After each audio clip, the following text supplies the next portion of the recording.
ำกินที่พ่อแม่ทิ้งไว้ทิ้งร้างไว้เมื่อนานก็พยายามจะบอกคือน้องนุ่งสุ่งซองว่าตอนนี้โลกมันเจริญแล้วมันพัฒนาไปแล้วที่บ้านของเฮาที่ดินที่มีอยู่ถ้าบ่ทำกินบ่ทำหยังมันก็รกร้างว่างเปล่าเฮาก็จะเฒ่าแก่กันไปติ๊กๆไปช่วยกันพอกันก้อยพ่อแม่พ่อที่จากไปแล้วแม่ที่ยังมีชีวิตอยู่จะได้หันว่าตอนนี้สบายใจแล้วมีอย่างไว้ให้น้องหนุ่งสุ่งซองลูกหลานเขาปากันเนี่ยกันสร้างกันทำพยายามจะบอกกับน้องหนุ่งสุ่งซองเขาปีสาวตัวก็ก็ไปเนี่ยประทำตัวสถามามาพอมาเป็นกำลังใจให้ช่วงนี้เขากำลังปรับปรุงพัฒนาหลายอย่างต้องการความคิดเห็นต้องการจะให้มาเป็นกำลังใจก็พอดีว่าช่วงนี้ได้วางงานบางอย่างที่รับผิดชอบดูแลได้จัดการเรียบร้อยละก็เลยได้มามาพอระหว่างการเดินทางศรัทธาญาติโยมทั้งหลายตะวันมีหลายจุดเฮาก็ว่านี่อุบัติเหตุมันเกิดขึ้นเพราะคนประมาทมีการทำถนนอยู่ช่วงหนึ่งอาตมาได้ผ่านทางที่เปิ่นทำถนนเปิ่นขยายไล่ทางแล้วก็มีรถกำลังปฏิบัติหน้าที่ทำงานอยู่ระหว่างที่ได้วิ่งมาด้วยความเร็วพอประมาณเพราะหันว่ามันมีป้ายทำถนนอยู่ก็ชะลอวิ่งมามีเจ้าหน้าที่เจ้าหน้าที่ก็คือคนงานที่ทำงานก่อสร้างใส่ชุดบดายเนี่ยใส่ชุดทั่วไปเนี่ยสถาบันมีสัญลักษณ์อย่างสักอย่างว่าเป็นคนทำหน้าที่ในด้านการจราจรบ่มีธงสำหรับการที่ถ้าสมมติเปิ่นทำถนนเขาจะหันว่าเปิ่นจะมีคนถือธงอยู่อย่างน้อยก็2 คนหัวปิดท้ายถ้าจะให้รถไปก็ยกทรงเขียวให้รถผ่านไปถ้าบ่ให้เปิ่นไปเตื้อให้เปิ่นชะลอให้เปิ่นจอดก็จะยกธงแดงแต่จุดที่อาตมาผ่านนั้นปรากฏว่าคนที่โบกคนที่ทำหน้าที่นั้นบ่มีอย่างสักอย่างสถาญาติโยมบ่มีอย่างสักอย่างมีแต่ยกมือขึ้นมามันจะกวักก็ว่ามันจะอย่างว่าฮู้สถาญาติโยมยกขึ้นมาถ้าอู้ถึงว่าภาษากายเปิ่นยกขึ้นมือขึ้นมาก็ยกขึ้นมาแบบบรรเทาตะตะไว้ห้ามผ่านชะลอก่อนจอดตะไว้จะตะเปิ่นไว้อันนี้มันกวักเย็บเขาก็ไปไปก็บอกว่ามันบอกให้ไปพอผ่านไปรถกันนั้นก็จะมาศรัทธาญาติโยมตั้งฝั่งปุ้นบ่มีเฮาบอกว่ามันกวักทางใดมันกวักทางเฮาหรือว่ากวักทางเขารถกันเลยเกือบจะเป็นอันตรายเฮาก็ว่าอันนี้มันเป็นงานก่อสร้างที่ทำแบบประมาททำแบบขอไปทีบักกล้าบ่ลงทุนธงเขียวธงแดงมันแปลงเต็มทีกับมันแปลงเอาผ้าแดงผ้าเขียวมาแปลงมัดธงให้มันหันชัดรถวิ่งมาความเร็ว70-80100เนี่ยศรัทธาญาติโยมถ้ายกมือตะก็ว่ายกมือกวักนี่มันมหันแต่ถ้าเป็นธงยกธงแดงมาเปิ่นหู้ละยกธงเขียวเปิ่นหู้ละอันนี้ก็หันแต่ว่า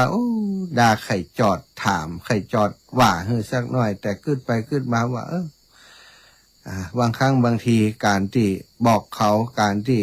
โดยความหวังดีก็อาจจะว่าได้สิ่งที่เป็น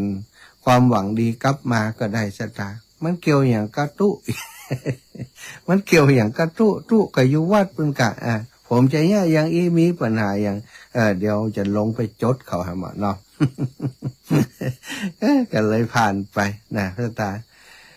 ผ่านมาเนาะแล้วอีกช่วงหนึ่งเป็นถนนติดโค้งหมู่บ้านถนนเข้าหมู่บ้านก็ขับรถกันมาสบายอู้จากันมาตัวกับคนขับรถ โผล่โค้งมาศรัทธาญาติโยมโค้งมาป๊บปัดรถ มอเตอร์ไซค์ขวางกลางทางอยู่กลางเลนพอดีเลยไปซ้ายก็บ่ได้ไปขวาก็บ่ได้เบรกจึ๊กตะระหัวขมำขเมสะทาเฮ้ยพอหน้าคนเท่านะใครลงไปเยื่องลงหนต่างวุ้นนะนั่งค่อมรถน่ะทำหน้าเลยถอยรถลงเอามาหันเป็นว่าเปิ้นกลับรถกลางก้งสถานแล้วก็ก้งนั้นมันบังตายเห็นน่ะมันบัง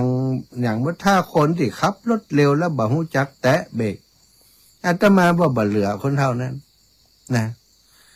อันนี้คือสิ่งที่มันเป็นความประมาทของคนเขามันกลางตางกลางโก้งฮะน่ะคุณจะกลับรถคุณจะเนี่ยหยังก็ย่ำไปที่มันปลอดภัยมันก็กลับอย่างตัดนั้นเองน่ะอันนี้ก็เหมือนกันใครลงไปว่าแต่พอหน้าแล้วมันตึงมันเป็นตาดีว่าซะทะพอหน้าตึงคือกึดไปทางหน้ามันตึงหยักของจะหุกรรมนี่นะ จะหุกรรมนี่มันตึงหยักของพอหน้าเลยไว้อันนี้ก็ความประมาทนะหันเจอเหตุการณ์2เหตุการณ์นี้ตะวานี่ก็กับคนขับรถว่าขอบคุณเนอะที่ขับรถโดยความระมัดระวังโดยมีสตินะโดยมีสติแล้วสิ่งที่หันก็คือเขาไม่ได้แสดงอาการปากเปรี้ยวอย่างเขานั่งโดยเขายังมีความรู้สึกว่ามันเนี่ยอย่างอีนะแต่คนขับรถก็เงียบนะไม่ได้ว่าอย่างปกติเขาก็ใจฮ้อนอยู่แต่ตะวันนี้รู้สึกว่าเย็นผิดปกติก็คงเป็นเหตุที่มาตักเตือนให้เขาได้ปลอดภัยเนาะปลอดภัยตึงเปิ่นตึงตัวถ้าต่ำมันก็ตายละหมอนั่นนะเรียบร้อยห่างไปบ่ถึงศอกแท้ท่าเนี่ยคือสิ่งที่ได้หันแล้วมันเป็นอย่างไรเนาะที่คนมันตายกันเพราะอย่างเนี้ยสถาก็ประมาทด้วยความประมาทมิกะรถมากะถ้ารถมาแล้วมันเอาตันนี่เงี้ยใดมันก็ตายคำหั่นนะไปหล่อกับความตายเอานั่งมอเตอร์ไซค์นี่มันเปิดห้องว่าหนังหุ้มเล็กเนี่ยสถารถโจรปุ๊บก็ถูกหนังก่อนหนังมันป้องเล็กไว้ ตอนแล้วก็กลับมาถึงตีส่วนนะสถาก็ทำงานทำอย่างไปทำงานค่ำแล้วก็เข้ามาตีพักนะตีพักตีสวนตีตูบน้อยนะพี่สาวก็บอกให้ฟังว่าอันเพื่อนน้องหวานน้องหวานก็คือหลานสาวซึ่งเป็นพยาบาลอยู่โรงพยาบาลเมืองปานชื่ออย่างก็จำไม่ได้ละทำงานอยู่ด้วยกันที่โรงพยาบาลเมืองปานรถโจรตะกี้นี่ได้ยินเสียงก็ต้อแวที่ตรงสแกงว่าศรัทธาตรงซ่านตรงสแกงก็ตัดเตี่ยอาตมาอันไปซุบใส่หมอนั่นแต่เจ้าน่ะแต่ว่าคงบาดใจจุดเดียวถนนเส้นนั้นใกล้ๆกันบ่ปอไก่เปิ่นทำงานกลับจากโรงพยาบาลกลับจากการไปอยู่เวรที่ร้านของคุณหมอเนาะแล้วก็กลับไปบ้านน่าจะเป็นประมาณเวลาสัก6 โมงละนะสถา6 โมงปลายละรถโจรก็เสียชีวิตเนี่ยสถาหัดโยมนี่จะเพราะความประมาทของผู้ใดก็บ่แน่ใจความประมาทของตัวเขาที่ขับขี่รถ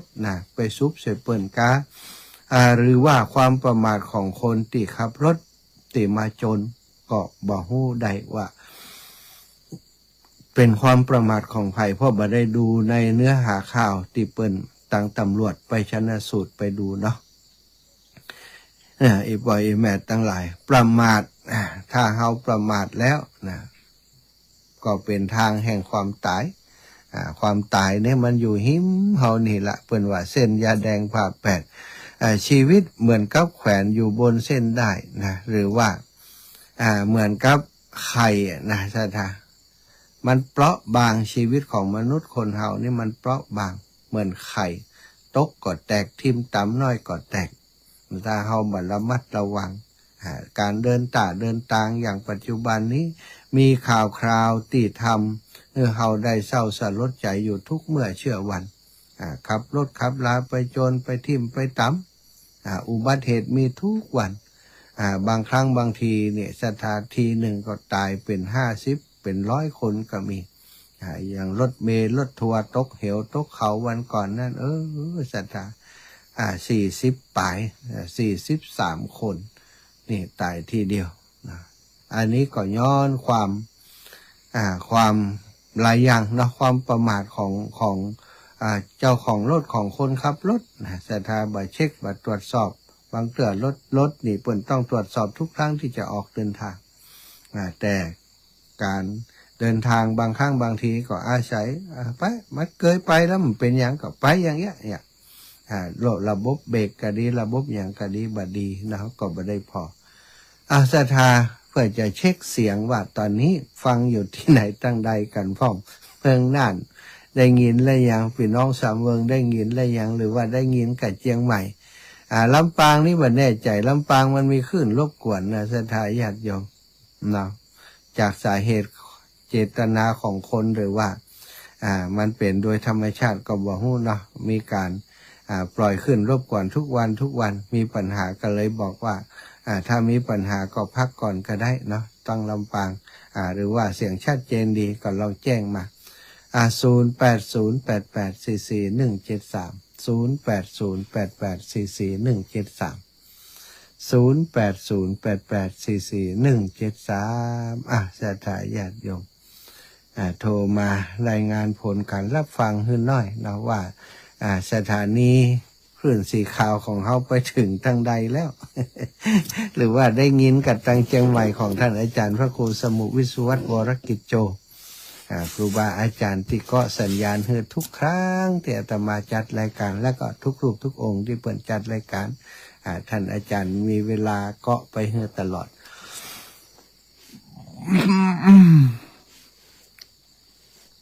0808844173เนี่ยโทรมาบอกกันจีมอยู่ที่ไหนตั้งใดฟังแล้วสัญญาณชัดเจนยายพรล่องวัวแดงยายพรนี่ของวัดฝ่ายหินนี่ชัดเจนอยู่แล้วชัดเจนจริงฝ่ายหินนี่ชัดเจนตลอดอยู่แล้วเนาะจ้ะเด็กเจ้าวันละเด็กเจ้าละแต่เจ้าตั้งแต่ได้อู้เจ้าพวกกะมันตี 1แล้วลูกตี 1ยายพรเนี่ยมันรับบันนอนฮะมันรับบันนอนกำแล้วกลางวันรับก่อนวันก็มารับคนอย่างใดนี่ สาธุขอบคุณยายพรเนอะบุญรักษาจากที่ไหนแฮมเจริญพรเจ้าวันเจ้าลำปางเจ้าลำปางชัดเจนนี่ค่ะแม่เจ้าชัดเจนหลวงพ่อคนใจเนาะแม่พอฟังถึงว่านั่นน่ะแต่ไม่ได้โทรได้ที่แม่ฟังจากคลื่นอย่าง104.5ลำปาง104.5อยู่ไหนฮะของเชียงใหม่ก็ที่ไหนแม่กับพอดีที่ชาติน่ะ104นี่ของวัดฝ่ายหินนะเนาะฝ่ายหินเนาะ104.5เจ้าสาธุเจ้าแม่สาธุเจ้าบุญรักษาแม่เนอะเจ้าพังตลอดเลยขอบคุณอีแม่104.5โยมแม่สุมาลีชัดเจนเลยเหรอแม่โยมแม่สุมาลีชัดเจนดีไหมลำปางชัดเจนดีค่ะลำปางออกแล้วใช่ไหมทุกวันชัดไหมทุกวันไม่ได้เดี๋ยวทุกวันไม่ชัดเหรอขอบคุณแม่มากนะขอบคุณค่ะขอบคุณคุณแม่สุมาลีเป็นแฟนรายการตัวยงนะเมื่อนานมาแล้วแม่เป็นคนลพบุรีพุทธศาสนาเจริญพรเจริญพร ท่านอาจารย์ถวายความเคารพครับชัดเจนเนาะของคลื่นฝ่ายหินใช่ไหมท่านอาจารย์ตุลงกิจชัดเจนโยมแม่สุมารีศรีชัยตันบ้านป่าแล้วนะโยมแม่เป็นคนลพบุรีแต่ว่ามาตั้งลกลากมาสัตเตพเนจร มาทำงานอยู่ลำปางได้แต่งงานกับคนลำปางเนาะสามีก็ได้มีทรัพย์สมบัติมีบ้าน มอบไว้ให้โยมแม่แล้วก็เสียชีวิตจากไปเมื่อแล้วนะก็ได้อยู่ที่ลำปางฟังกำเมืองผู้เรื่องมดนะแม่สุมาลีแต่ว่ายังเป็นสำเนียงของตังภาคกลางเพิ่นอยู่เจริญพรแม่คำนวณกำลังแข็งเจ้ากับอาสาเจ้าสบายดีเนาะแม่เนาะ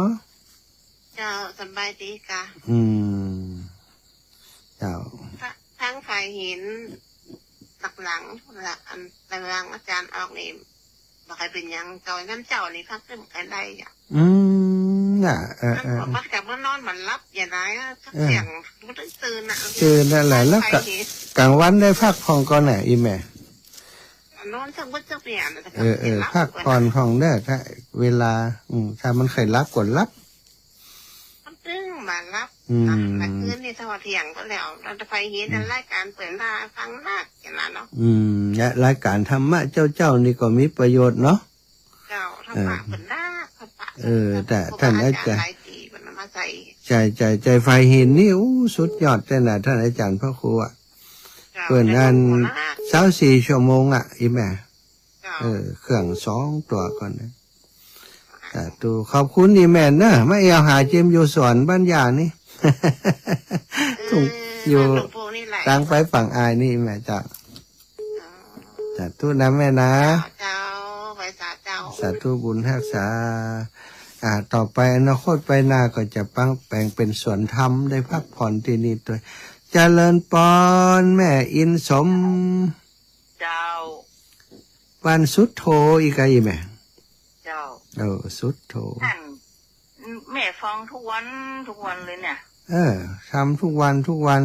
กะฟังวันละ5 บาทนี่เสี่ยงตึงเสี่ยงหลายหมื่นละกะฮะฟังทุกวันเลยชั่วโมงละ5 บาทนี่อีแม่เสี่ยงหลายเนอะนี่ฟังทุกวันละหลายชั่วโมงเนาะฟังแล้วได้ประโยชน์อย่างพ่องเป็น FC ใหม่เจ้า FC ใหม่ครับก่อนไปอยู่ไหนฟังจะเปิดมันได้ท่านมันรับมันท่านมันได้รับโทรมาฮับอีบางเตือมันโทรมาซ่อนกันหลายคนอีแม่บางเตือครูบาอาจารย์เปิ่นจัดรายการจะโทรบอกเปิ่นเรื่องนั้นเรื่องนี้โทรตึ้มมาติดมานั้นอย่างเอี้ยกะมานั้นคนโทรหลายเสียสายมันซ่อนกันเนาะแม่เนาะอีแม่อยู่บ้านสุดโทลิ้มเหนือเนาะแม่ลิ้มนี่แหละเจ้าวันนาคงได้สดไปตังปุ่นผ่องเด้อสาธุของผู้แม่ตั้งเพลของน่าถ้าสดไปจะโทรหายแม่กำลังสาธุค่ะเจริญพรปีน้องในดอยกำแพงหินอยู่ในดอยปุ่นเด้อดอยฝนก็ตกเนี่ยหนาวเฮียกันหนาวด้วยเก็บอันนั้นก่อนไปเก็บอันกาแฟก่อนแล้ววางหมื่นวันล้างผลิตนะฝนตกมันส่วนนั้นมันจริงเดียวเดี๋ยวส่วนซ่อนรถไปนะซ่อนรถเสื่องเข้าไปนะแล้วกาซ่อนเนาะเสียวกาซ่อนคนมาดูในซ่อนได้นะรอใจเกินร้อยกันนะเนาะใจเกินร้อยนั่นคนทางมันจะเรียบร้อยใจนึกออกไปหันนี่นะสอนได้ยังไงนี่ใจเกินร้อยต้องไว้ใจกันเนาะไว้ใจกันถ้าไม่ไว้ใจต้องสอนได้นะใจเดี๋ยวนี้อยู่ไหนอยู่บ้านแม่ยาแม่อยู่บ้านนั้นเนี่ยก็สวนของยาแม่พอน้องเบาพอพี่สาวติดตั้งระบบน้ำอย่างให้เขามายื้อพอเขามาเป็นกำลังใจให้เขาเท่าแก่กันแล้วบอกว่าอันตีเปิ่นมีไว้ให้ก่อนเนี่ยสร้างให้มันเป็นประโยชน์ให้อีเนาะถ้าบ่ทำรุ่นเฮามันก็จะว่างไปให้มั้งรุ่นลูกรุ่นหลานเขามีแห้งเขากำเนี่ยละถ้ามีรุ่นเก่าว่าอย่างใช่เนี่ยกาแฟรุ่นใหม่รุ่นมาเก็ตใช่เนี่ยเฮาก็ว่าเท่ากันแล้วก็เนี่ยเฮ็ดทำเนี่ยตอนนี้จะเนี่ยตอนได้เนาะเพราะจะมีแห้งกันละ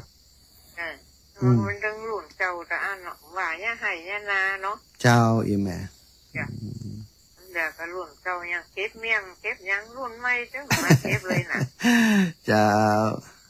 บุญรักษาแม่เด้อเจ้าเป็นกำลังใจให้เด้อสาธุค่ะสาธุแม่ช่วงนี้เราพักสายก่อนเด้อศรัทธาญาติโยมขออนุญาตใจโทรศัพท์เครื่องนี้แม่สวิงมหามิตรเจริญพรแม่สวิงเจ้าแม่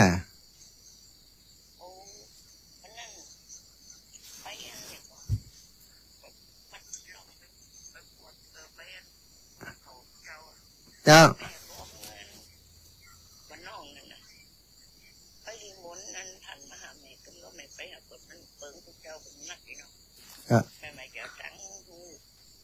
เจ้า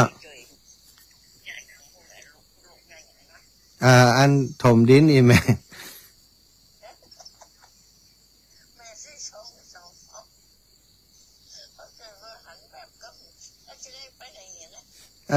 พอดีอันเขามาล้อที่วัดหีบปิกไปกะ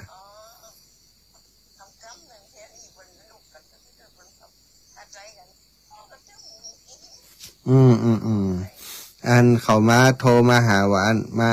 หาอีไหนลูกเชียงใหม่ไปล้อที่วัดกันพิธีกะเสร็จแล้วตัวก็เลยกลับไปจ้าก็มีเวลาก็ไปอยู่แม่จ้ะเปิ่นนิมนต์จ้ะพี่น้องห้วยหีพี่น้องสีดอนชัยมันได้นิมนต์ไปบิณฑบาตจ้ะตุนนะแม่เนอะจ้า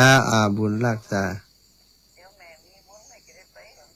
มีกาบุญเปละจัดตัวเจ้า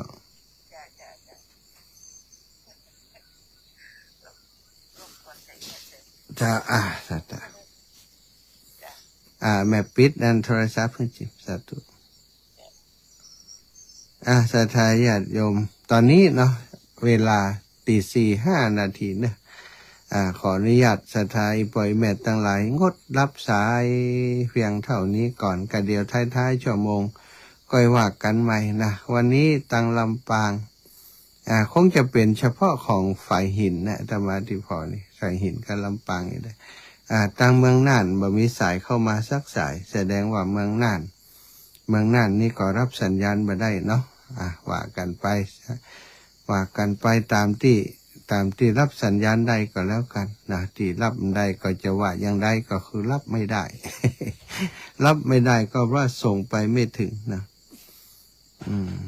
โทรศัพท์นี่ก็แกล้งเวลาเขาโทรไลน์มามันมีปัญหามันดับไปเลยนะสถานดับไปแล้วก็เขาก็เปิดมันมาขึ้นสักเตื้อจะเปิดเพลงก็เปิดมันได้ละเอาละเปิดเพลงมาได้ก็ว่าไปต่อกันแล้วกันตะกี้ได้อูถึงเรื่องความประมาทนะเป็นบ่อเกิดแห่งความตายซะท่าคนเฮานั้นชีวิตเป็นของเปราะบางแต่เฮามักจะคิดว่ามันเป็นของที่แข็งแรงเข้มแข็งก็เป็นของที่เหนียว อย่างเป็นว่าหนังเหนียวนะความจริงมันบ่เหนียวอย่างอันเนาะชีวิตของเฮาที่เฮาอยู่รอดปลอดภัยมาถึงวันนี้เวลานี้ได้ก็เพราะมันยังบ่ถึงเวลาของมันเนาะแต่ว่าบางคนก็บ่ถึงเวลาก็จากไปก่อนก็มีนะอย่างคนที่เปิ่นประมาทนะครับรถขับลาก็ดีประมาทในการใช้ชีวิตก็ดีบางคนแบบประมาทในเรื่องของการ ขับรถขับลาเป็นคนที่ระวัดระวังจัดดีแต่ว่าประมาทในเรื่องของการกินการใช้จ่ายต่างๆการกินก็ทำให้คนถึงความตายได้เหมือนกันนะประมาทกินซะท่ากินโดยบระมัดระวังสุขภาพพลานามัยโรคภัยไข้เจ็บก็ถามหาวันนี้เรื่องความประมาทสิ่งที่จะมาความแก้ไขความประมาทได้ก็คืออัปมาโทความเป็นผู้ไม่ประมาทปมาโทมัจจุโนปทังอัปมาโทก็ถ้าบ่ประมาทก็บ่ได้เป็นบ่เกิดแห่งความตายซะท่าสิ่งที่คุณธรรมหรือว่าเครื่องมือ ในการที่จะมาป้องกันในการที่จะมายับยั้งความประมาทนั่นก็คือสิ่งที่เรียกว่าสติ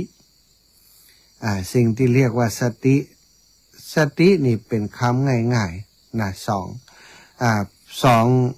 องพยางค์นะสะตัวหนึ่งติตัวหนึ่งสตินี่เป็นภาษาบาลีสติแปลว่าความระลึกได้ระลึกได้ความหู้ตัวถ้าอู้ง่ายๆระลึกได้ก็หมายความว่าหู้ตัวขณะที่จะคิดจะทำจะอย่างอยู่ในจิตหรือว่าสตินี่อยู่กับตัวบัดตะเลิดไปที่อื่นบางคนเนี่ยสติไปอยู่กับตัวขณะที่ทำนู่นทำนี่อยู่ก็คิดไปอย่างไปมืออยู่นี่ตาไปอยู่แหมตีหนึ่งใจไปอยู่แหมตีมักจะเกิดความพลาดพลั้งขึ้นถ้าจิตเฮาไปอยู่กับการทำงานในขณะในเวลานั้นศรัทธาญาติโยมจะหันข่าวอยู่เสมอนะว่าคนทำงานกับเครื่องจักรเครื่องยนต์เนี่ยเครื่องจักรเครื่องยนต์ต่างๆคนถอนขนไก่กาอย่างกำเดี๋ยวนี้เปิ้นบ่ถอนเองล่ะเปิ้นใจเครื่องเอาไปเอามามือหรือว่าง่วงก็แล้วแต่เนี่ยล้มลงไปตกเข้าไปในตัวที่เปิ้นโม่ไก่เปิ้นนั่นปั่นขนไก่เนี่ยกลายเป็นเมื่อคนมันตกเข้าไปมันก็ปั่นอย่างเดียวศรัทธามันหัวแมงอย่างเข้ามามันก็ปั่นหมด ปั่นคนกลายเป็นว่าปั่นเนื้อปั่นหนังบางคนเสียชีวิตไปบางเครื่องจักรอุตสาหกรรมต่างๆศรัทธาถ้าเขาประมาทก็โดนประมาทหลายคนแข่งขาดแม้กระทั่งเสียชีวิตไปโดยเครื่องจักรเครื่องกลต่างๆที่มันทำงานอยู่แล้วก็เฮาทำงานด้วยความประมาทอันนี้คือสิ่งที่สติจึงเป็นสิ่งที่สำคัญในการดำเนินชีวิตของคนเฮาถ้าเขาเปรียบสติเปรียบตัวเขาเป็นรถคันหนึ่งเป็นรถคันหนึ่งรถนี่มันจะมีหลายระบบศรัทธาระบบไฟแสงสว่างระบบเชื้อเพลิงหรือว่าน้ำมันเนี่ยระบบเชื้อเพลิงระบบขับเคลื่อนก็คือระบบการเร่งการยั้ง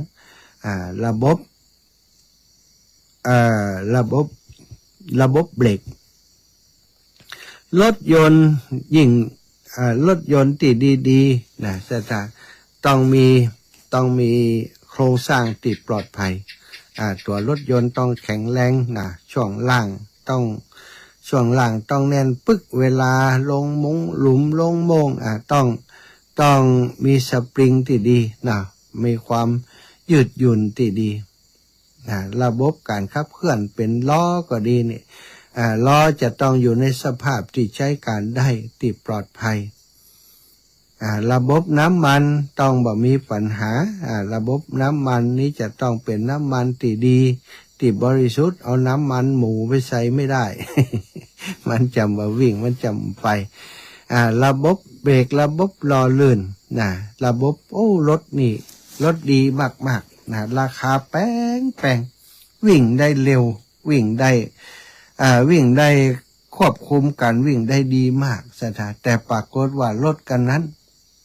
เปิ้นบัดติดเบรกว่าเฮามีเบรกมีระบบเบรกอีพ่ออีแม่ทั้งหลายใครได้ก่อนรถแบบนั้นเนาะ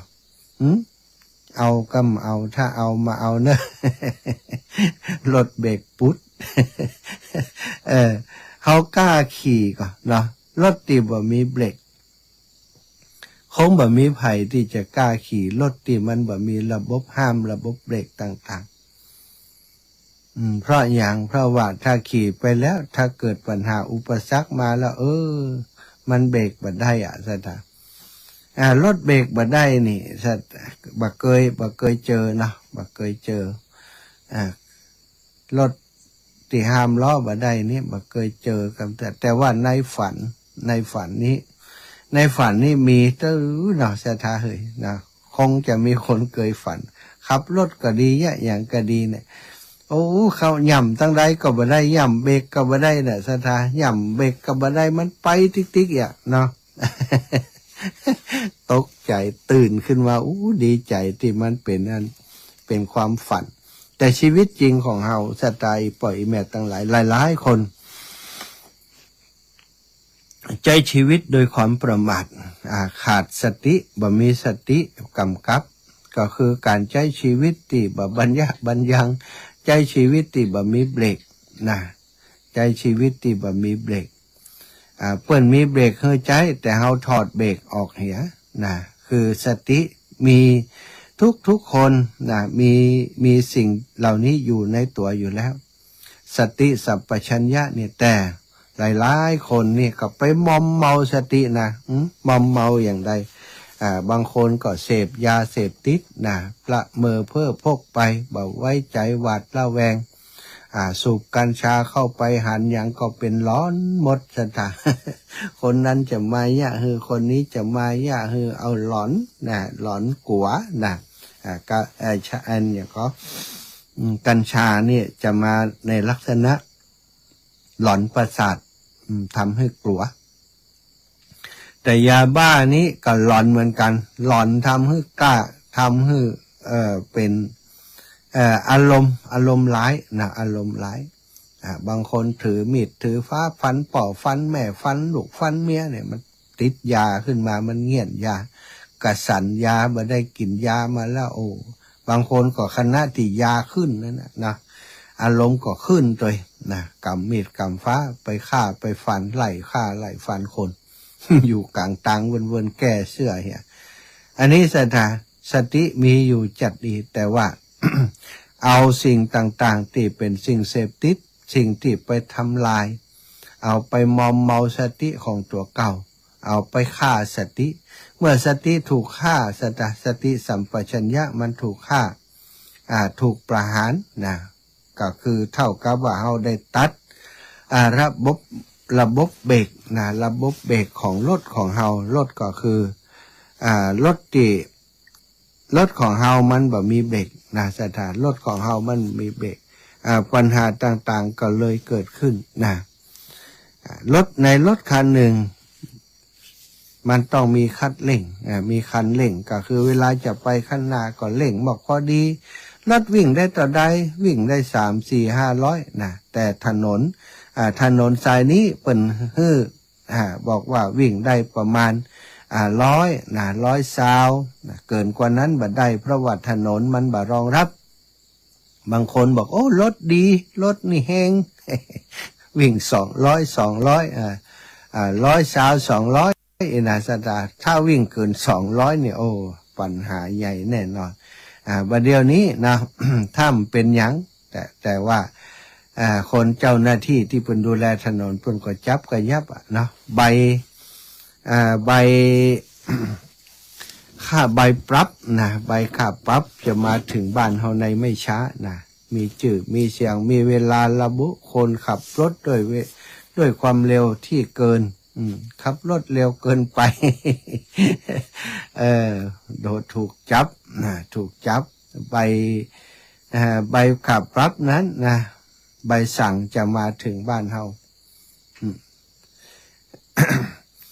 เมื่อเวลาเปรียบชีวิตเหมือนกับรถนะรถคันหนึ่งจะมีตึงคันเร่งจะมีตึงเบรกเมื่อเวลาสมควรเหยียบคันเร่งก็ต้องเหยียบคันเร่งบางคนจะแซงเปิ้นญาติโยมลองเวลารถว่างกลมแซงเหี้ยเวลารถมาลู่จะแซงนะถ้ารถมาลู่จะแซงไปปุ๊บรถสวนมากับปั๊มนะบางคนนี่ประมาทแซงทางโค้งเนี่ยต่างระยะมองหันบักไก่ระยะที่เฮามองหันนี่มันบักไก่พอลุดโค้งไปปุ๊บเนี่ยรถแหมกันมาสวนตู้มเรียบร้อยนะจะต้องดูจะต้องรู้จักว่าเวลาใดควรจะเร่งความเร็วเวลาใดควรจะชะลอว่าใจว่าขี่รถดิอันเสมอนั่นนะวิ่ง60-70ก็วิ่ง60-70บางครั้งก็วิ่งขวางต่างเปิ้นเหี้ยนะเปิ้นจะแซงก็แซงบ่ได้พอเปิ้นจะแซงก็เร่งหนีแน่เร่งหนีบ่ให้เปิ้นแซงเนี่ยขวางหน้าขวางตาก็เกิดอุบัติเหตุขึ้นกับตัวเฮาได้เกิดอุบัติเหตุขึ้นกับผู้ร่วมทางได้จะต้องรู้จักว่า ช่วงใดควรจะผ่อนคันเร่งลงมาโอ้ตางมันโค้งเลยอ่ะเมื่อใจหย่ำร้อยปลายโก้งก็จ้างมัน เปิ่นว่าทางโค้งนะระวังอันตรายนะโค้งอันตรายอีกว่าโค้งสกำตรงไปเลยเนี่ยเรียบร้อยเนี่ยต้องรู้จักว่าควบคุมคันเร่งเปิ่นจะมีฮือเหยียบง่ายนะเหยียบง่ายยกง่ายเหยียบง่ายยกง่ายนะเร่งไปเปิ่นจะเป็นอย่างนี้นะแล้วก็ต้องรู้จักควบคุมรู้จักว่าระยะใดที่มันปลอดภัยสำหรับเฮาที่กำลังการบังคับการมองหันของเฮา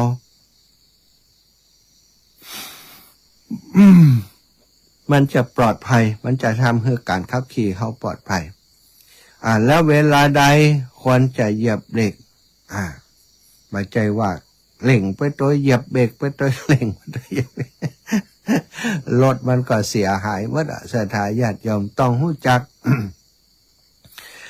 เร่งรู้จักใจเบรกใจเกียร์นะเกียร์เพิ่นมี 4-5 เกียร์นะไปใช้เกียร์ขึ้นลิงอย่างเดียวรถก็ฮ้อนก็เป็นอันตรายกับรถจะลุง่ายเสียง่ายเวลาสมควรเหยียบเบรกก็ต้องเหยียบเบรกนะถ้าเหยียบผิดนะเวลาก็จะเดือดร้อนนะเวลาที่ควรจะเบรกเฮาไปเหยียบเร่งเฮียโอ้เรียบร้อยเลยเวลาที่จะเร่งไปเหยียบเบรกนะสตาอันนี้ก็เป็นปัญหานะชีวิตคนก็เหมือนกันควรเร่งก็ต้องเร่งควรหยุดก็ต้องหยุดนะควรเร่งเวลาที่ตางมันดีกาบ่มีปัญหาตางมันลงก็เร่งไปมันปลอดภัยแต่ว่าอยู่ในปริมาณที่มันพอดีถึงเวลามีปัญหามีหลุมมีบ่อก็ต้องชะลอต้องหยุดชีวิตเนี่ยมันบ่แน่นอนซะทางคณะเปิ้นบอกว่าน้ำขึ้นให้รีบตักนะการทำงานการทำมาค้าขายอย่างก็แล้วแต่ช่วงที่มันค้าขายดีเศรษฐกิจดีก็ควรจะค้าขายขยันมันเพียรในการค้าการขายเก็บหอมรอมริบทรัพย์สินเอาไว้เพราะเศรษฐกิจมันบ่แน่นอนสิ่งต่างๆที่มาเป็นตัวแปรที่ความบ่แน่นอนของเศรษฐกิจมีหลายอย่างโรคภัยไข้เจ็บโรคภัยไข้เจ็บอย่างโรคโควิด -19 ที่ผ่านมาซะทางปัจจุบันนี้เศรษฐกิจของบ้านเฮานี้ถ้าจะไปแล้วนักกว่าฟองสบู่ที่ผ่านมาที่เพิ่นบอกฟองสบู่แตกก็คือมีช่วงหนึ่งที่คนเฮาใจเงินแบบสบายค้าขายยังก็ม่วนขายที่ดินก็ดีขายยังก็ดีเปิ้นกระตุ้นเศรษฐกิจมาเปิ้นกระตุ้นเศรษฐกิจกันมาทางนู่นทางนั่นทางนี้มันทำให้เหมือนกับว่าก้าง่ายขายของอย่างต่างๆแต่พอยุคที่มันมีปัญหามันปุ๊บเรียกว่าเปิ้นคนหู้ตันแล้วว่าเศรษฐกิจบ่ดีแต่ว่าที่เฮาหันว่ามันดีเพราะเป็นการโฆษณาชวนเชื่อประชาสัมพันธ์ต่างๆเมื่อทุกคนหู้ว่าปัญหาของเศรษฐกิจมีการค้าการขายจริงๆมันบ่ได้ดีอย่างที่เฮาหันสุดท้ายก็เรียกว่าฟองสบู่แตกคนหู้แล้วฟองสบู่แตกปุ๊บสถานธุรกิจเศรษฐกิจตอนนั้นซื้อขายที่ดินบางคนซื้อมาขำมือซื้อมาขำมือจำได้คงจะจำได้ที่เฮาติดหนี้ธนาคารโลกประเทศเฮาติดที่ธนาคารโลกถูกจัดอันดับว่าต่ำที่สุดสถานสุดท้ายก็แก้ปัญหากันมาหลองงองแงงก็ขึ้นมาเล็กน้อยเศรษฐกิจเอามาการเมืองบ่มั่นคงแหมการเมืองบ่มั่นคงมีการปฏิวัติรัฐประหารอะไรอย่างสปะเนาะเสื้อเขียวเสื้อแดงเสื้อเหลืองเสื้อแดงเสื้อน้ำเงินมีความหันบ่ลงรอยกันต่อสู้กันทางการเมืองทำให้ปัญหาเศรษฐกิจนักเข้าไปแหมเสียได้พอการเมืองกำลังจะดีขึ้นเอาแหมแล้วโควิดลุกที่ไหนมาบอกจากอู่ฮั่นพุ่นประเทศจีนพุ่นที่แพร่ระบาดทีแรกเอามาจากนู่นจากนั่นจากนี่บักกี่เดือนบัดถึงเดือนได้มาถึงเมืองไทยแล้วก็ระบาดไปทั่วโลกทุกมุมโลกมีคนตายวันละบ่ฮู้กี่ กี่พันกี่หมื่นคนซะนะจากโลกนั้นก็ทำให้การท่องเที่ยวก็ดีการ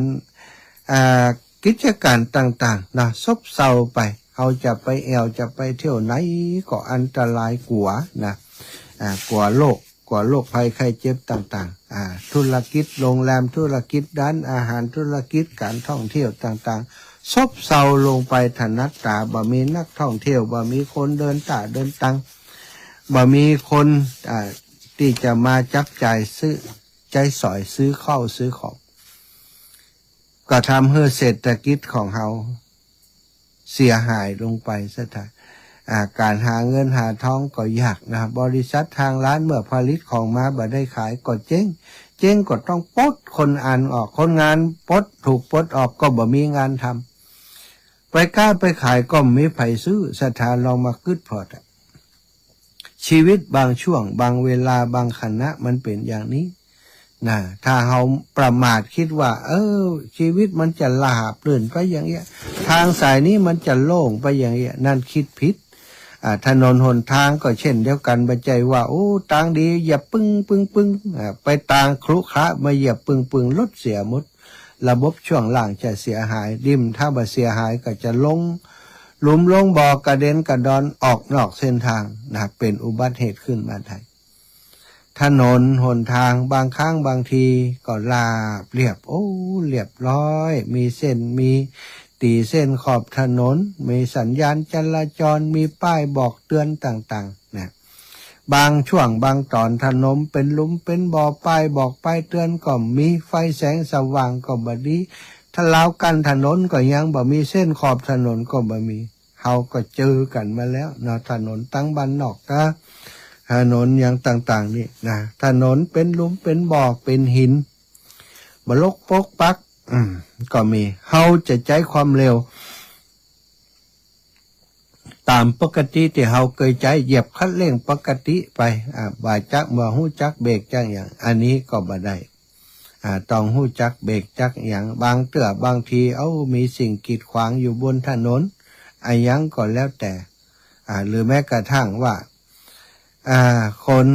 สัญจรบนถนนด้วยกันนี่แหละบางคนขับรถก็ประมาทสถานจะเข้าก็เข้าจะออกก็ออก บางคนจะเลี้ยวก็จอดปึ๊กเลี้ยวเลยนะวันก่อนไปดอยหล่ออันนี้ก็เล่าให้ฟังหน่อยไปดอยหล่อ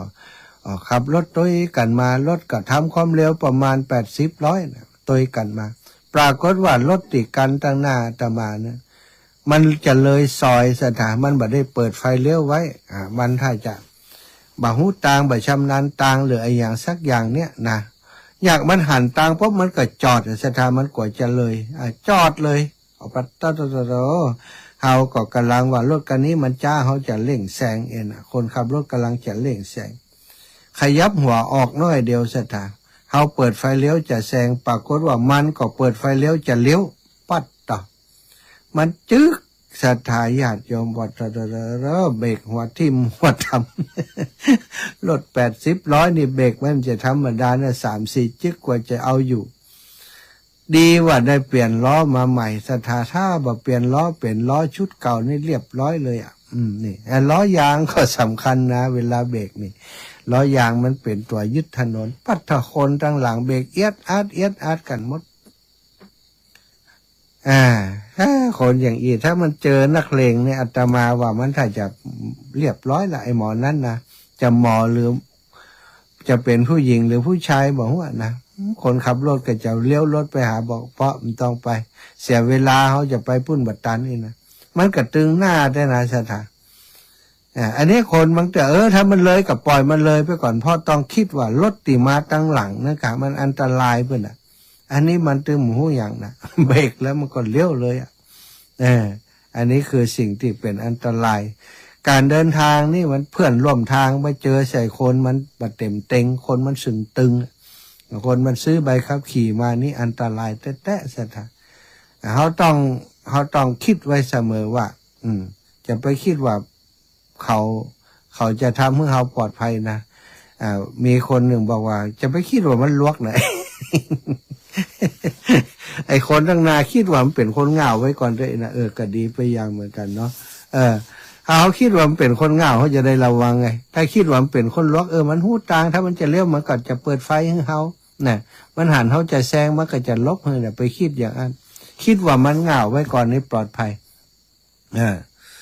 ปลอดภัยอย่างใดซะท่าปลอดภัยเขาจะได้ระวังไงก็อันเขาระวังนี่เขากำลังจะรถมันอยู่ด้วยกันหลายๆกันถ้าจะแซงนี่นะซะท่าบางครั้งบางทีนี่เขากำลังเปิดไฟเลี้ยวกำลังแซงมันก็เปิดไฟเลี้ยวเขาแซงไปแล้วเนี่ยพอจะโป้นให้แล้วมันเปิดไฟเลี้ยวแซงเบียดขึ้นมาก็มีนะเนี่ยคนมันบอกพอขับรถเนี่ยเปิ่นบอกว่าเปิ่นมีกระจกมีตาพอตั้งหน้ามีกระจกพอข้างพอหลังต้องพอให้หมดจะแซงขึ้นไปก็ต้องพอก่อนว่ารถตั้งหลังปลอดภัยก่อเปิ่นแซงขึ้นมาก่อนอย่างก่อนเนี่ยต้องพอบางคนมันพอมันมีสติอยู่กับการคณะที่ขับรถมันก็พอตั้งหน้าอย่างเดียวมันได้พอตั้งหลังเปิดขึ้นมาแล้วมันเปิดไฟเลี้ยวออกมาก็มีอันนี้จะถ่าหลายคนนะจบชีวิตเพราะเจอคนมันมันแบบเต็มเต็งเนี่ยเนาะเจอคนมันบ่เข้าใจกฎจราจรการขับขี่ที่ปลอดภัยต้องอันนี้ก็เป็นอันตรายอย่างหนึ่งจะไปคิดว่าถนนมันราบเรียบเสมอกันจะไปคิดว่าความเร็วตีใจแต่ละตีละแห่งต้องใจเสมอกันเท่ากันบ่ใจชีวิตของเฮาก็เหมือนกันเวลา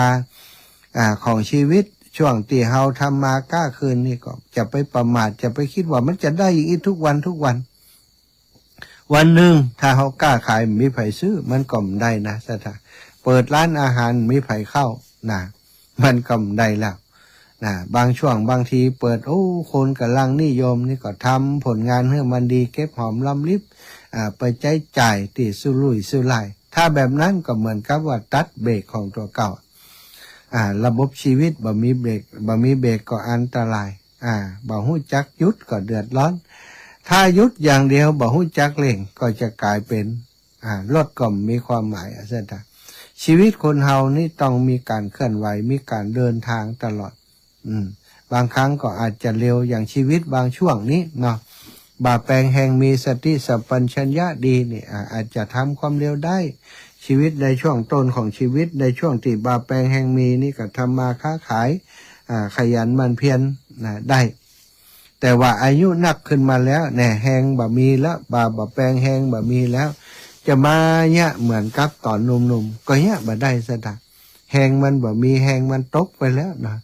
เนี่ยการหามล่วงหามค่ำดิ้มดีกว่าหามเข้าโรงพยาบาลนี่เขาก็จะต้องระมัดระวังเท่าแก่อีป่อยอีแม่ทั้งหลายทุกคนเนี่ยที่ฟังรายการนี้นะบางคนนี่เป็นคนขยันนะซะท่าลูกหลานบ่ฮื้อเนี่ยการก็รู้เนี่ยนะแล้วก็สุดท้ายมาพบเนี่ยการไปเนี่ยการมา เจ็บเป็นเย็นอุ่นย้อนการเนี่ยการแล้วลูกหลานก็เป็นภาระให้มาปาไปโรงพยาบาลลกยามาได้เนี่ยเอาไปเอามาเจ็บหลังเจ็บเอวเป็นโรคนั่นโรคนี่ลูกหลานต้องปาเข้าโรงพยาบาลสถาเข้าออกโรงพยาบาลมันจะเป็นเรื่องม่วนตึงเปิ่นตึงตัวนะตัวเฮาก็ไปม่วนยังแล้วก็ลูกหลานซ้ำให้มีภาระกายใจในจะค่ารถเข้าออกโรงพยาบาลบางคนนี่เสียการเสียงาน ต้องไปเฝ้าป่อเฝ้าแม่คนเก่ง ขยันคนขยันที่โรงพยาบาลก็เดือดร้อนลูกหลานต้องสลับซับเปลี่ยนกันไปดูแลเอามาคิดถึงความคุ้มค่านี่มันแบบคุ้มค่าเลยถ้าเราอายุนักแล้วการแยกงานก็ต้องเบาๆการจะนั่งจะยืนจะเดินทุกอย่างคนเฒ่าคนแก่ต้องระวังบ่ใจว่าเป็นคนบ่ก่อนเดินเร็วอย่างใดพอเฒ่ามาก็เดินเร็วอย่างนั้น บางครั้งบางทีนี่ใจไปพุ่นละตีนมันไปตัวมันไปซะท่า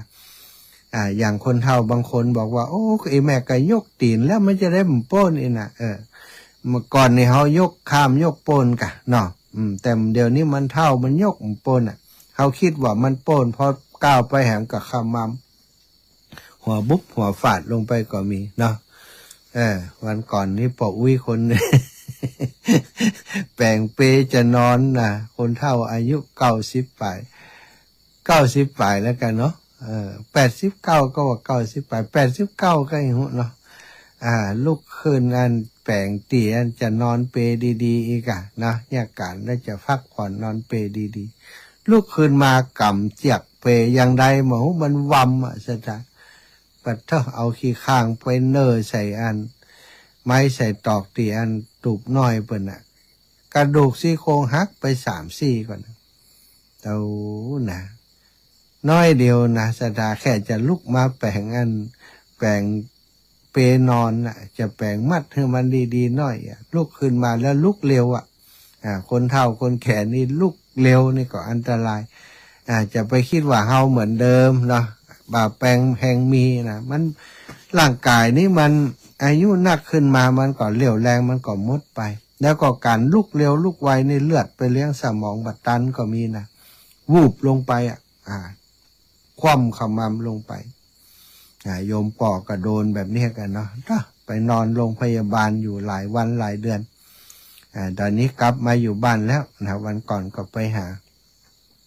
ถ้าสงสัยบันรอดแล้ว บอกว่าหลอดกาจะเพิ่งไปไหนเตื้อเนาะ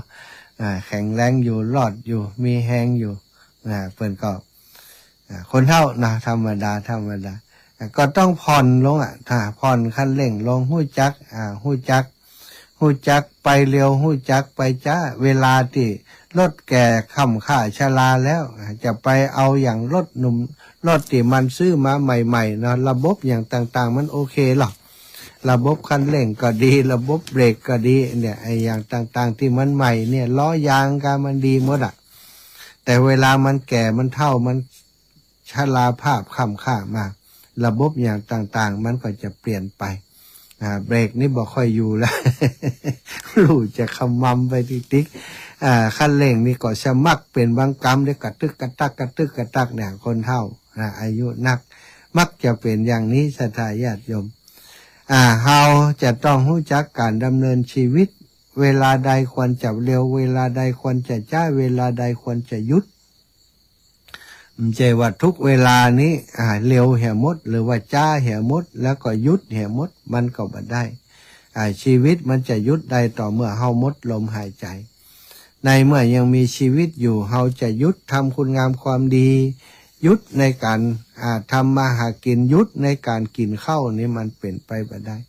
มันก็ทำของมันไปแต่ว่าต้องรู้ปริมาณการที่จะอยู่อย่างมีความสุขในแต่ละมื้อแต่ละวันต้องใช้ปัญญาจัดการเรื่องราวต่างๆของชีวิตคือมันถูกกาลเทศะอันสมควรด่วนในการที่ควรด่วนช้าในการที่ควรช้าหยุดนิ่งในการที่ควรหยุดนิ่งเรื่องที่จะต้องทำเร็วอย่างเรื่องของการปฏิบัติธรรมรักษาศีลอย่างเฮาเฒ่าแก่แล้วอีป่ออีแม่ทั้งหลายแม่ทั้งอาตมาเองบัดเดี๋ยวนี้ก็เป็นสวแล้วลูกเนาะสวผู้สูงวัยนี่ อายุ62 63อย่างแล้ว62เต็ม63อย่างสิ่งที่จะต้องระมัดระวังก็มาต่างจากอีป่ออีแม่ทั้งหลายโรคภัยไข้เจ็บความดันไอ้ยังเข้ามาหาแล้วถามหาแล้วความดันสถาบางครั้งบางทีก็ความดันสูงต้องควบคุมต้องดูแลนี่เป็นเรื่องที่มันหลีกเลี่ยงไม่ได้อายุนักแล้วเนาะเส้นเลือดไอ้ยังต่างๆที่ใจงานเปิ่นมาเมื่อนานมันก็ธรรมดามันก็ตีบมันก็ตันไปเฮาก็จะต้องคอยสอดส่องดูแลร่างกายของเฮาด่วนในการที่ควรด่วนสิ่งที่ควรด่วนก็ต้องด่วนหีบรักษาดูแลโรคภัยไข้เจ็บเกิดขึ้นหมอเปิ่นตักเตือนมาบัดเดี๋ยวนี้ค่าของความดันมันบัดดีเน้อสูงขึ้นมาแล้วน้ำตาลในเลือดก็บักปลอดภัยเน้อมันสูงขึ้นมาแล้วเฮาก็จะต้องรู้จักในการที่จะ จะควบคุมดูแลสิ่งต่างๆเหล่านี้ความดันเบาหวานก็ต้องให้หมอเปิ่นดูแลช้าในการที่ควรช้าสิ่ง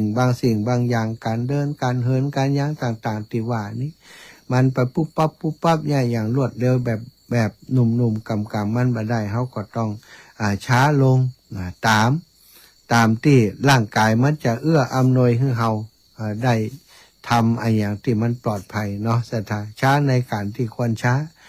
และบางครั้งก็ต้องหยุดนิ่งในการที่ควรหยุดนิ่งเมื่อสถานการณ์มันมีปัญหาขยับไปทางหน้าบ่ได้ถอยหลังบ่ได้มันก็ต้องหยุดนิ่งอยู่กับที่ก่อนแล้วก็ก่อยคิดพิจารณาไปเมื่อถึงเวลาควรหยุดนิ่งก็หยุดนิ่งเหมือนก้อนหินเหมือนท่อนไม้ศรัทธาให้มันอยู่ในที่ที่ควรจะอยู่อย่าหวั่นไหวต่อสิ่งต่างๆที่มากระตุ้นเฮาอายุหนักแล้วบางทีเฮาบ่หยุดนิ่ง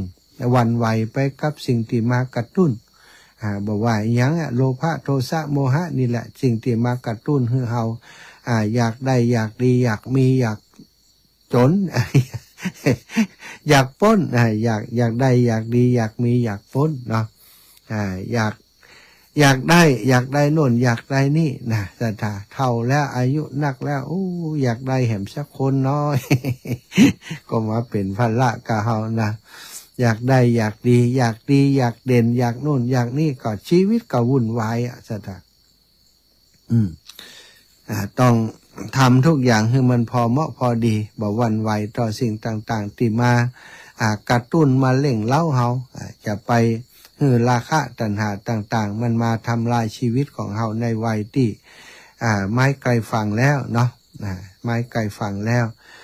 ความต้องการอย่างต่างๆถ้าเฮาบ่ฮู้จักระงับยับยั้งไว้บ่มีสติคอยเป็นเครื่องมือในการป้องกันบ่มีดาบสลีกันใจเนาะสติสัพพัญญะนี่ปัญญาเนี่ยมาคอยแก้ไขปัญหาต่างๆปัญหามันก็จะเกิดขึ้นทำให้เฮาเดือดร้อนวุ่นวายนี่บ่ต้องบ่หวั่นไหวบุคคลบ่ฮู้จักพอในโอกาสที่ควรพอจะทำให้กระบวนการในการก้าวไปข้างหน้าของเฮามีปัญหาควรหยุดต้องหยุดควรพอก็ต้องพอวางแผนงานอะไรยังก็ตามทิ้งตัวหยุดตัวพอจะการงานทุกอย่างอย่าทิ้งตัวหยุดตัวพอถ้าเราทิ้งตัวหยุดตัวพอแล้วบ่ฮู้จักพอเพียงบ่ฮู้จักเพียงพอมันก็ก่อปัญหาบ่ฮู้จักจบสิ้นทุกการใช้ชีวิตทุกอย่างต้องกำกับไปด้วยสิ่งที่เรียกว่าสติจะเป็นเบรกให้กับชีวิตของเฮาชีวิตของเฮาการเดินทางเป็นการเดินทางในระยะทางอันยาวไกลรถ สภาพรถศรัทธารถบางกันมันเก่ามาแล้วเป็นบ่ใจละเป็นก็ซื้อรถใหม่มาขับขี่รถใหม่มันก็จะดีตรงที่ว่ามันมีเบรกมีอะไรอย่างระบบของมันจะโอเคจะดีแต่เฮานี้เป็นการใช้รถคันเดิมในเมื่อใช้รถคันเดิมก็จะต้องฮู้จักทนุถนอมฮู้จักในการซ่อมบำรุงฮู้จักในการดูแลบ่ให้มันเกิดปัญหาต่างๆขึ้นมาถ้าเฮาบ่ฮู้จักทนุถนอมบ่ฮู้จักในการดูแลปล่อยให้เกิดปัญหาต่างๆขึ้นมารถของเฮาก็จะพังเกิดความเสียหายได้ในที่สุดชีวิตที่มันจะเดินไปตั้งหน้าโดยบ่เกิดปัญหาอุปสรรค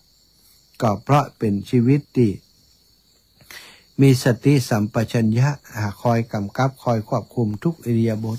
การปฏิบัติธรรมในความหมายของพระพุทธเจ้าการปฏิบัติธรรมก็คือการที่เฮาอยู่ในชีวิตทำงานเนี่ยอย่างต่างๆอย่างมีสติศรัทธาอยู่กับตัวอย่าบ่มีความประมาทดูกับลมหายใจอยู่กับตัวเฮามีสติอยู่กับตัวคำว่าสติก็คือสิ่งที่ทำให้เฮาคอยระลึกได้อยู่เสมอว่าเนี่ยไอ้ยังอยู่ทำไอ้ยังอยู่ศรัทธาอยู่กับสิ่งที่เฮาทำอยู่ในขณะนั้นก็จะทำให้ชีวิตของเฮาท่านเจ้าทั้งหลายปลอดภัยในการเดินทางจนไปถึงเป้าหมายสุดท้ายของชีวิตก็คือการจากไปเส้นทางตลอดเส้นทางของชีวิตจะต้องเก็บเกี่ยวสิ่งต่างๆตลอดทางเพราะฉะนั้นรถของเฮานี้จะต้องบรรทุกเอาแต่สิ่งดีๆไปเนอะ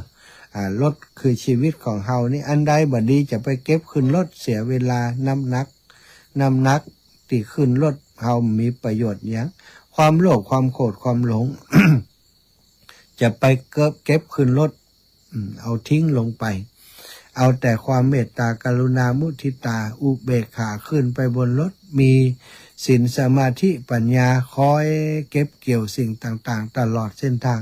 อันใดเป็นสิ่งที่ควรทำอันใดเป็นสิ่งที่บ่ควรทำใจสติปัจสัมปชัญญะพิจารณาทำไปแล้วเหมือนกับเฮา เฮาประกอบกิจกรรมกิจการต่างๆเพื่อหวังผลกำไรสิ่งใดที่มันมีประโยชน์ทำไปแล้วดอกออกผลมาก็เก็บใส่ไว้บนรถบรรทุกไปบรรทุกคุณงามความดีไปแต่สิ่งใดที่มันบ่เป็นประโยชน์จะไปทำเพราะทำแล้วมันเกิดผลดีเก็บขึ้นรถไปก็จะทำให้รถเฮานักเสียเปล่าบ่เกิดประโยชน์อะไรอย่างชีวิตเหลือน้อยพื้นที่ในการเก็บก็มีน้อยลงถ้ารถไถยังว่างเปล่าด้วยคุณงามความดีด้วยบุญกุศลก็ต้องเติมเก็บเอาบุญกุศลใส่รถของเฮาไปจะเป็นเสบียงไปตั้งหน้าของเฮาเอาละศรัทธาอีป่อยอีแม่ตั้งหลายกันมาถึงเวลานี้ก็คิดว่าคงจะได้เวลาสำหรับการที่จะให้ศรัทธาญาติโยมได้โทรเข้ามาเอาไปสะดวกที่จะโทรเข้ามามาจากันก็เจริญพรได้โทรมามาจาแสดงความคิดเห็นกันได้นะ08088441730808844173โทรกันมาได้ก่อนที่จะศรัทธาจะโทรเข้ามาแล้วก่อนที่จะรับสายขอบคุณยายทองทัพดวงเพราะถวายปัจจัยร่วมบุญดินมา300 บาทแล้วก็ถวายปัจจัยกระเบื้องมาแหม100 บาทครอบครัวชัยสิทธิ์พร้อมครอบครัว200 บาทป้าเพชรลี40 บาทนางกัจฉวันบุญรับ100 บาทนายพรพจน์นางวิไลมงคลพิสิทธิ์100 บาทแม่อ้วนบ้านทุ่งม่านปูน1 แก่นแล้วก็กระเบื้อง2 แผ่นดินแหม50 บาท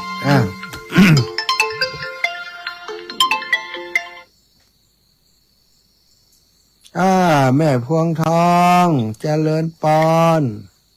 วันศาสตร์เจ้าอัน53เจ้าเจ้าแม่ แต่ว่าบ้านเชียงใหม่ก็ตะวาบ่ได้ไปนะแม่มีอย่างกัดเชียงใหม่แต่ว่าปันที่สถานี96กับนี้ได้มากันเนี่ย96กะ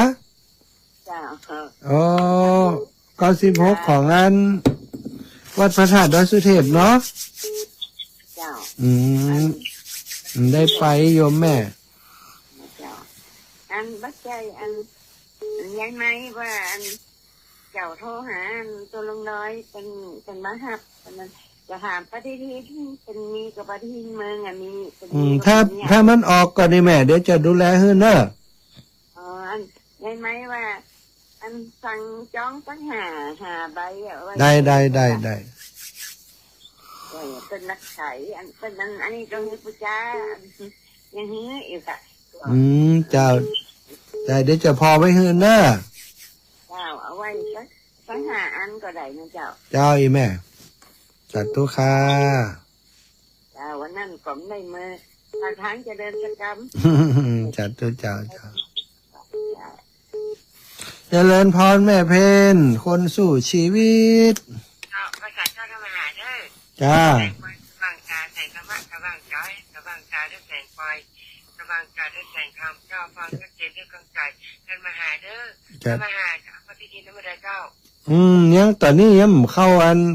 จอมพอกับเตือนนี่แม่ยังมาถึงกับเตือนได้จดชื่อไปได้เลยได้เนาะได้จดไปแม่จ้าเอาไว้จัดเจ้าเด้อจัดเจนเจ้าจ้าตู้พี่น้องศิลาพรใกล้ๆศิลาพรเนาะบ้านของแม่เพนน่ะลำพูนศิลาพรสีเตี้ยตื่นแล้วยังนะศิลาพรสีเตี้ยนี่ก็ตังเชียงใหม่ ตั้งลำปูนเนาะตั้งเมืองน่านบ่ได้ยินสงสัยเจ๊เกาะสัญญาณได้นั่นแหละเนาะลำปาง ลำปางก็ได้ตะกี้นี่แม่สุมาลีน่าจะเป็นทาง Facebook ไลฟ์นะที่เพิ่นฟังอยู่ เอาตั้งลำปางรู้ถ้าสถานีดังก็แจ้งมาจิบลำปางสถานีดังหรือไม่เนาะก็ปัญหาในก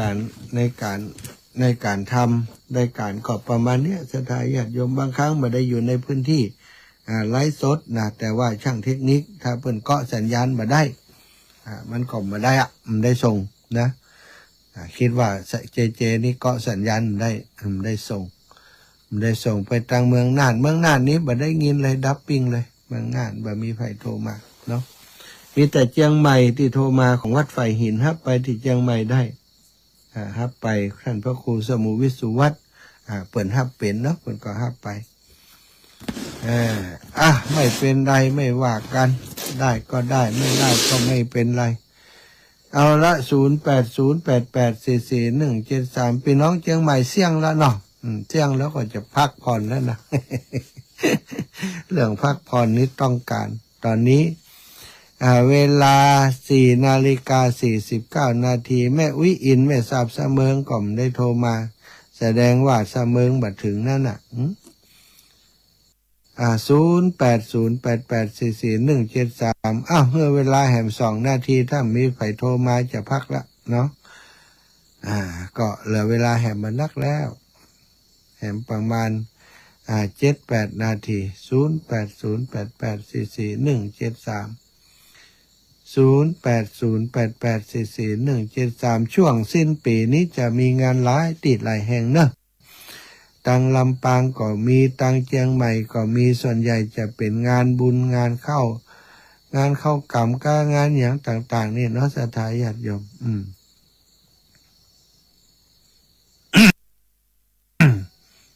0808844173ลำปางได้ยินก็กะแม่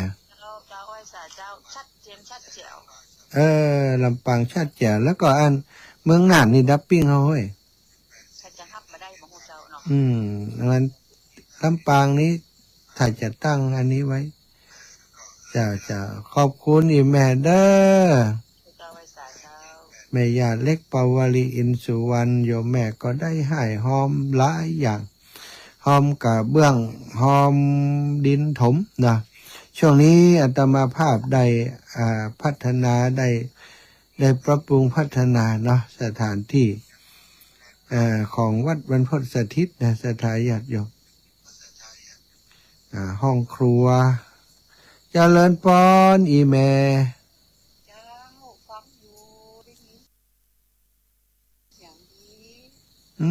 แม่ทองสุขสีที่นิวฟังอยู่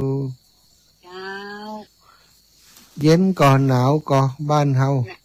หนาวเดี๋ยวนี้ท่านอยู่ไหนเจ้าอยู่บ้านแม่ย่าเมืองปานแม่อยู่อันสวนเจ้าดูได้ยินเสียงคือห้องแมงป่าเนาะเจ้าหนาวอยู่เจ้าหนาวนี่ก่อนหนาวนี่นั่งอยู่นี่ ตัวเด้อย่าสาธุค่ะวันที่25ปะกันวิทยาลัยส่งนะแม่ปะกันเตี้ยเจ้าแม่ฟ้องจันเจ้าฟังอยู่เปิดกระเจ้าเลยเจ้าชัดเจนดีเนาะของแม่ขึ้นยัง98เจ้า98นี่ตีไหนนี่98ห้วยตองซักห้วยตองซักห้วยตองซักออกอยู่ไปแล้วลูกตัดตัวเจ้าอีแม่ตัดตัวเจ้ายังสถานีวิทยุตั้งเมืองน่านนะตั้งเมืองน่านเช็คสายก่อนเมืองน่านแม่บัวผินป่อน้อยสมเพชรป่อเนาะป่อหลานประเสริฐนะไปทางใดกันจ้าน้อยสมเพชรป่อหลานประเสริฐตั้งเมืองน่านได้ยินอยู่ก่อจ้าต่างเมืองน่านนี่ดับปิ้งนะตั้งที่อื่นที่ไกลตั้งใดก็ได้นะที่ได้ยินชัดเจนก็โทรมามาจากันเนอะ ข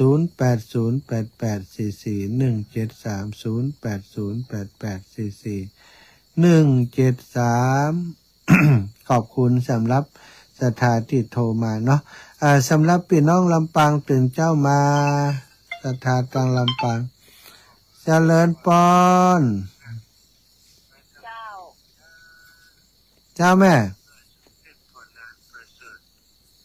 เจ้าหายเชฟเจ้าจะตู้เจ้าเจ้าแม่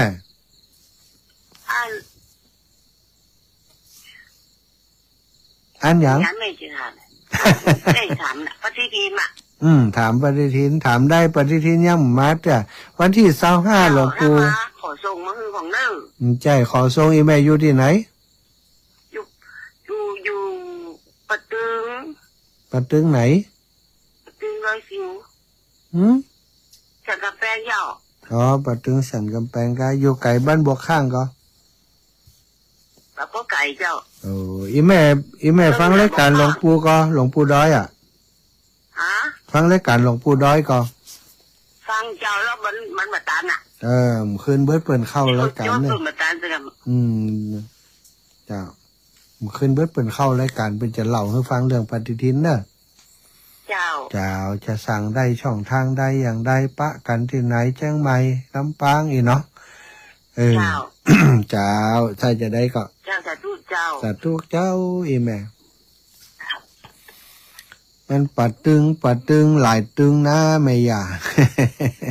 ลำปางก็มีหลายปัดตึงเนอะตั้งระบุว่าปัดตึงไหนที่ไหนตั้งใดนะจะได้แล้วก็ถ้าหลวงปู่เป็นออกรายการสถาพยายามโทรเข้าไปในรายการก็ได้หรือว่าถ้าเปิ่นบอกเบอร์โทรที่สามารถติดต่อตอนที่เปิ่นมาเข้ารายการเขาก็เอาเบอร์โทรนั้นโทรไปหาแล้วก็จะสั่งจองยังเราสั่งเอาต่อใดปฏิทินจะส่งมาตั้งใดว่ากันไปตามนั้นเนอะสถา0808844173วิทยาลัยสงฆ์นครลำปางตั้งทำหลวงปีนี้วันที่25-26เนาะถึง2วันเนอะเปิ่นจะมีการเทศถึง2วันแรกนี้มาลัยเก้ามาลัยปลายอานิสงส์เวสสันดรคาถาปันผูกที่1ที่2ที่3ที่1ที่2ที่3ที่4เนาะสถาไผ่วันที่25กับ26เนาะถึง2วันศรัทธาญาติโยมทั้งหลายเนอะมาร่วมบุญมาฟังตั้งธรรมหลวงด้วยกันเยอะๆเนาะจะได้ครูบาอาจารย์ติดเตะจะได้มีกำลังใจนะจะได้มีกำลังใจเอาละศรัทธาพอเวลาพอเวลาแล้วก็เวลา